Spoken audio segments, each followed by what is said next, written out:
Anita Mendiratta is Special Advisor to the Secretary General of UN Tourism in Aviation. Thank you so much for being with us today. So, overall, what are your thoughts about these mixed results for Boeing? Revenue's up, but overall a net loss.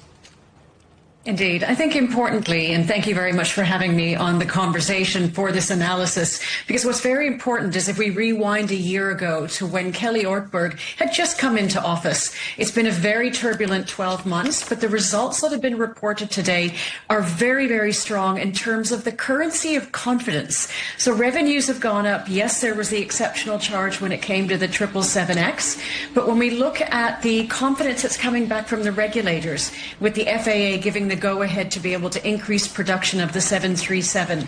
That's very important.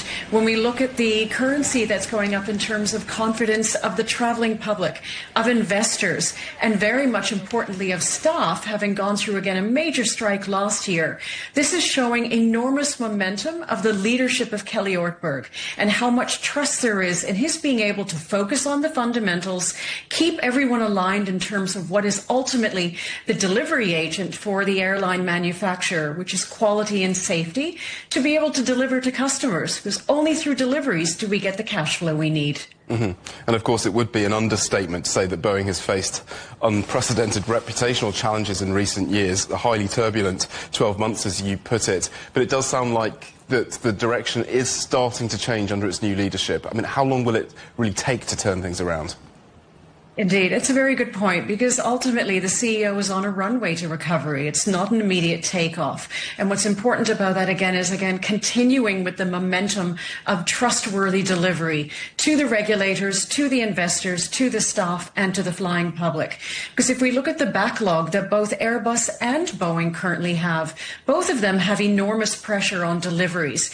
But the fact that Boeing was able to get the approval from the FAA to increase production of its critical 737 MAX, which is not only critical in terms of orders, it's a vital aircraft when it comes to sustainable aviation because of its lower emissions, because of it being lighter and quieter. So it's also the innovation that Boeing is able to put back onto the runway to be able to allow the manufacturer to recover itself again.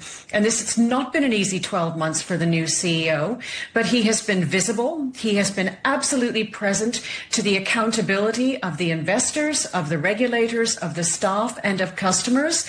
And now the rallying of support is going to be needed to continue, even though we do have the bad news of the 777X, which we understand is a very logical delay because especially of the quality reassurance that needs to go into it. Yes, I was going to ask you about how serious it was, this 777X delay, what the reason was for that. There is very much a delay in terms of the approvals and the certifications because there have been some issues in terms of the actual production, the ability to bring in quality production. Part of that is actually linked to the engines, so it's not only Boeing itself, so it's also the GE engines that are coming onto it.